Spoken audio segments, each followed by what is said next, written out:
ప్రతిపక్షంలో ఉన్న ఆ రోజు ప్రతిపక్షంలో ఉన్న 2019కి 14-19లో ఉన్న జగన్మోహన్ రెడ్డి గారు అసెంబ్లీ సాక్షిగా అమరావతిని ఇక్కడే ఒప్పుకుంటామని, రాజధాని ఇక్కడే అని 30,000 ఎకరాలు కావాలని చెప్పిన గత ముఖ్యమంత్రి ప్రభుత్వం మారంగానే మాట మార్చేసి బోస్టన్ మరియు జిఎన్ రావు కమిటీలు వేసి రాజధాని విధానాన్ని 3 రాజధాని విధానాన్ని పైకి తీసుకొచ్చి 3 ముక్కల ఆటను మొదలుపెట్టాడు అధ్యక్ష.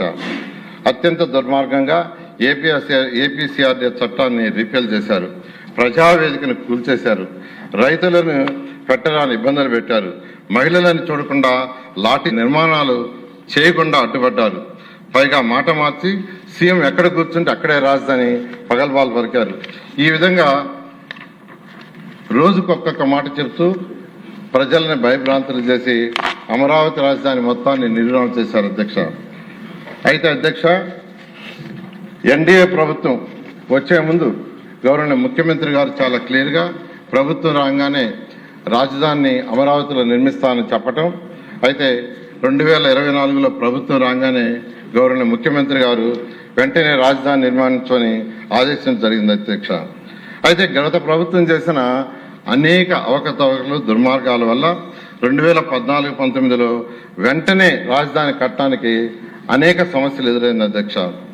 అదేంటంటే 2014-19లో ఏ కాంట్రాక్టర్లు అయితే ఇక్కడ కన్స్ట్రక్షన్స్ స్టార్ట్ చేసిన వాళ్ళకి డబ్బులు ఇవ్వలేదు అధ్యక్ష. వాళ్ళు కాంట్రాక్ట్ని క్యాన్సిల్ చేసి మా బ్యాంకు ఏదైతే గ్యారంటీలు ఇచ్చామో వాటిని వెనక్కిస్తే మేము వేరే వర్క్ చేసుకుంటామంటే అవి కూడా ఇవ్వలేదు అధ్యక్ష. వాళ్ళది ఏదైతే ఇక్కడ మెటీరియల్ ఉందో అవి తీసుకుపోతామన్నా తీసుకుపోలేదు అధ్యక్ష.